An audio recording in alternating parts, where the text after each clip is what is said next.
ہرقل شاہ روم نے قریش کے قافلے میں ایک آدمی بلانے کو بھیجا، اور اس وقت یہ لوگ تجارت کے لیے ملک شام گئے ہوئے تھے، اور یہ وہ زمانہ تھا جب رسول اللہ صلی اللہ علیہ وسلم نے قریش اور ابو سفیان سے ایک وقتی عہد کیا ہوا تھا۔ جب ابو سفیان اور دوسرے لوگ ہرقل کے پاس ایلیا پہنچے جہاں ہرقل نے دربار طلب کیا تھا، اس کے گرد روم کے بڑے بڑے لوگ، علماء، وزراء و امراء بیٹھے ہوئے تھے۔ ہرقل نے ان کو اور اپنے ترجمان کو بلوایا، پھر ان سے پوچھا کہ تم میں سے کون شخص مدعی رسالت کا زیادہ قریبی عزیز ہے؟ ابو سفیان کہتے ہیں کہ میں بول اٹھا کہ میں اس کا سب سے زیادہ قریبی رشتہ دار ہوں۔ یہ سن کر ہرقل نے حکم دیا کہ اس ابو سفیان کو میرے قریب لا کر بٹھاؤ اور اس کے ساتھیوں کو اس کی پیٹھ کے پیچھے بٹھا دو۔ پھر اپنے ترجمان سے کہا کہ ان لوگوں سے کہہ دو کہ میں ابو سفیان سے اس شخص یعنی محمد صلی اللہ علیہ وسلم کے حالات پوچھتا ہوں۔ اگر یہ مجھ سے کسی بات میں جھوٹ بول دے تو تم اس کا جھوٹ ظاہر کر دینا۔ ابو سفیان کا قول ہے کہ خدا کی قسم اگر مجھے یہ غیرت نہ آتی کہ یہ لوگ مجھ کو جھٹلائیں گے تو میں آپ صلی اللہ علیہ وسلم کی نسبت ضرور غلط گوئی سے کام لیتا۔ خیر، پہلی بات جو ہرقل نے مجھ سے پوچھی وہ یہ کہ اس شخص کا خاندان تم لوگوں میں کیسا ہے؟ میں نے کہا وہ تو بڑے اونچے عالی نسب والے ہیں۔ کہنے لگا اس سے پہلے بھی کسی نے تم لوگوں میں ایسی بات کہی تھی؟ میں نے کہا نہیں۔ کہنے لگا اچھا اس کے بڑوں میں کوئی بادشاہ ہوا ہے؟ میں نے کہا نہیں۔ پھر اس نے کہا بڑے لوگوں نے اس کی پیروی اختیار کی ہے یا کمزوروں نے؟ میں نے کہا نہیں، کمزوروں نے۔ پھر کہنے لگا اس کے تابعدار روز بڑھتے جاتے ہیں یا کوئی ساتھی پھر بھی جاتا ہے؟ میں نے کہا نہیں۔ کہنے لگا کیا اپنے اس دعویٰ نبوت سے پہلے کبھی کسی بھی موقع پر اس نے جھوٹ بولا ہے؟ میں نے کہا نہیں، اور اب ہماری اس سے صلح کی ایک مقررہ مدت ٹھہری ہوئی ہے، معلوم نہیں وہ اس میں کیا کرنے والا ہے۔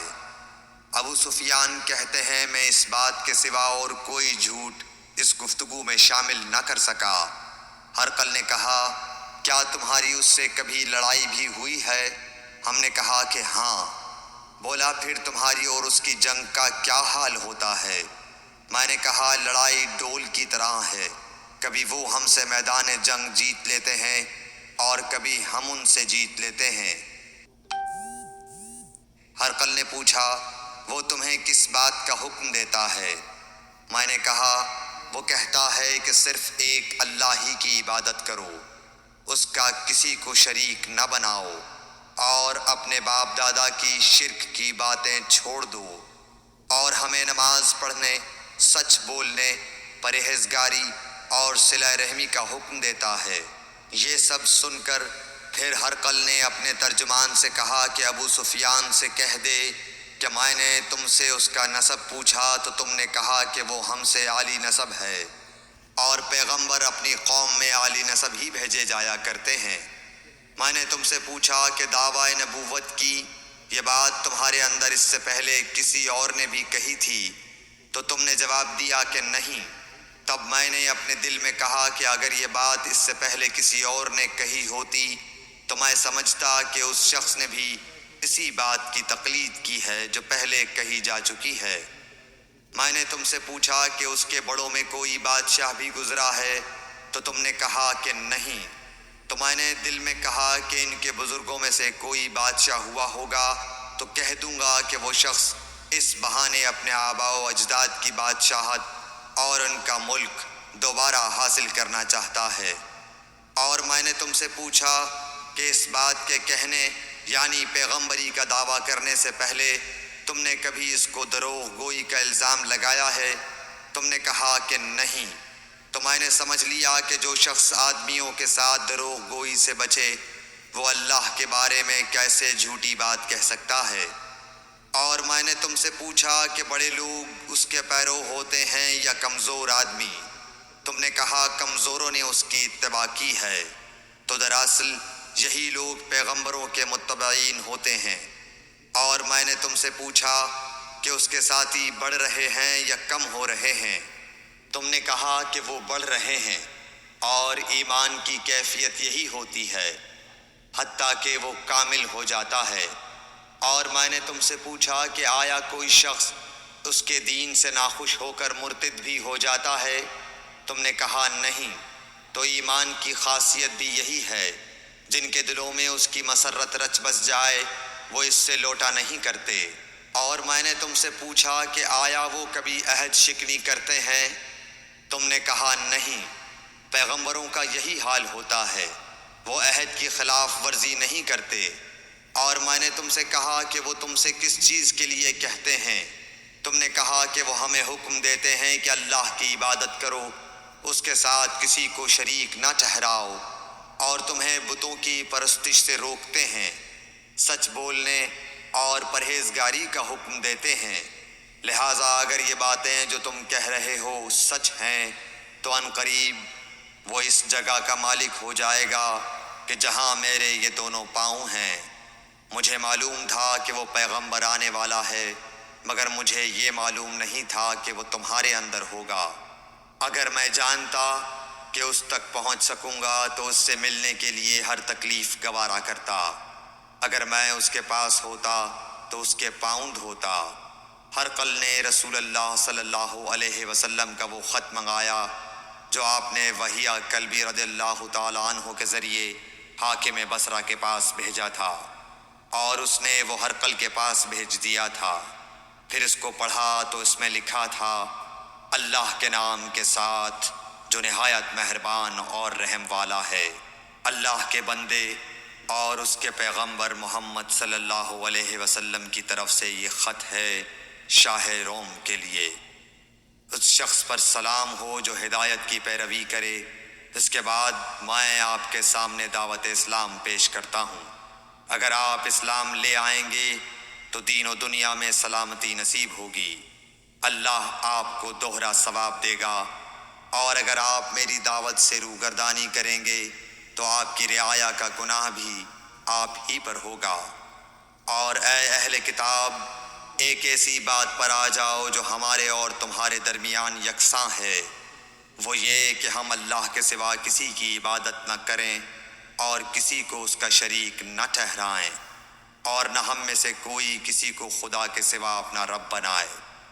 پھر اگر وہ اہل کتاب اس کتاب سے منہ پھیر لیں تو مسلمانوں، تم ان سے کہہ دو کہ تم مانو یا نہ مانو، ہم ایک خدا کے اطاعت گزار ہیں۔ ابو سفیان کہتے ہیں، جب ہرقل نے جو کچھ کہنا تھا کہہ دیا اور خط پڑھ کر فارغ ہوا تو اس کے ارد گرد بہت شور و غوغا ہوا، بہت سی آوازیں اٹھیں اور ہمیں باہر نکال دیا گیا۔ تب میں نے اپنے ساتھیوں سے کہا کہ ابو کبشہ کے بیٹے حضرت صلی اللہ علیہ وسلم کا معاملہ تو بہت بڑھ گیا۔ دیکھو تو اس سے بنی اصفر روم کا بادشاہ بھی ڈرتا ہے۔ مجھے اس وقت سے اس بات کا یقین ہو گیا کہ حضور صلی اللہ علیہ وسلم ان قریب غالب ہو کر رہیں گے، حتیٰ کہ اللہ نے مجھے مسلمان کر دیا۔ راوی کا بیان ہے کہ ابن ناطور ایلیا کا حاکم ہرقل کا مصاحب اور شام کے نصارہ کا لاٹ پادری بیان کرتا تھا کہ ہرقل جب ایلیا آیا ایک دن صبح کو پریشان اٹھا تو اس کے درباریوں نے دریافت کیا کہ آج ہم آپ کی حالت بدلی ہوئی پاتے ہیں، کیا وجہ ہے؟ ابن ناطور کا بیان ہے کہ ہرقل نجومی تھا، علم نجوم میں وہ پوری مہارت رکھتا تھا۔ اس نے اپنے ہم نشینوں کو بتایا کہ میں نے آج رات ستاروں پر نظر ڈالی تو دیکھا کہ ختنہ کرنے والوں کا بادشاہ ہمارے ملک پر غالب آ گیا ہے۔ بھلا اس زمانے میں کون لوگ ختنہ کرتے ہیں؟ انہوں نے کہا کہ یہود کے سوا کوئی ختنہ نہیں کرتا، سو ان کی وجہ سے پریشان نہ ہوں۔ سلطنت کے تمام شہروں میں یہ حکم لکھ بھیجیے کہ وہاں جتنے یہودی ہوں سب قتل کر دیے جائیں۔ وہ لوگ انہی باتوں میں مشغول تھے کہ ہرقل کے پاس ایک آدمی لایا گیا جسے شاہ غسان نے بھیجا تھا۔ اس نے رسول اللہ صلی اللہ علیہ وسلم کے حالات بیان کیے۔ جب ہرقل نے سارے حالات سن لیے تو کہا کہ جا کر دیکھو وہ ختنہ کیے ہوئے ہے یا نہیں۔ انہوں نے اسے دیکھا تو بتلایا کہ وہ ختنہ کیا ہوا ہے۔ ہرقل نے جب اس شخص سے عرب کے بارے میں پوچھا تو اس نے بتلایا کہ وہ ختنہ کرتے ہیں۔ تب ہرقل نے کہا کہ یہی محمد صلی اللہ علیہ وسلم اس امت کے بادشاہ ہیں جو پیدا ہو چکے ہیں۔ پھر اس نے اپنے ایک دوست کو رومیہ خط لکھا اور وہ بھی علم نجوم میں ہرقل کی طرح ماہر تھا۔ پھر وہاں سے ہرقل حمص چلا گیا۔ ابھی حمص سے نکلا نہیں تھا کہ اس کے دوست کا خط اس کے جواب میں آ گیا۔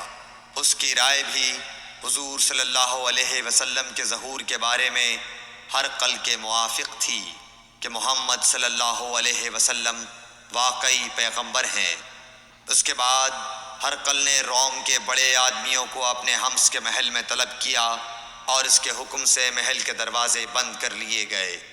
پھر وہ اپنے خاص محل سے باہر آیا اور کہا، اے روم والو، کیا ہدایت اور کامیابی میں کچھ حصہ تمہارے لیے بھی ہے؟ اگر تم اپنی سلطنت کی بقا چاہتے ہو تو پھر اس نبی صلی اللہ علیہ وسلم کی بیعت کر لو اور مسلمان ہو جاؤ۔ یہ سننا تھا کہ پھر لوگ وحشی گدھوں کی طرح دروازوں کی طرف دوڑے، مگر انہیں بند پایا۔ آخر جب ہرقل نے اس بات سے ان کی یہ نفرت دیکھی اور ان کے ایمان لانے سے مایوس ہو گیا تو کہنے لگا کہ ان لوگوں کو میرے پاس لاؤ۔ جب وہ دوبارہ آئے تو اس نے کہا، میں نے جو بات کہی تھی اس سے تمہاری دینی پختگی کی آزمائش مقصود تھی، سو وہ میں نے دیکھ لی۔ تب یہ بات سن کر وہ سب کے سب اس کے سامنے سجدے میں گر پڑے اور اس سے خوش ہو گئے۔ بالآخر ہرقل کی آخری حالت یہی رہی۔ صحیح بخاری حدیث نمبر 7۔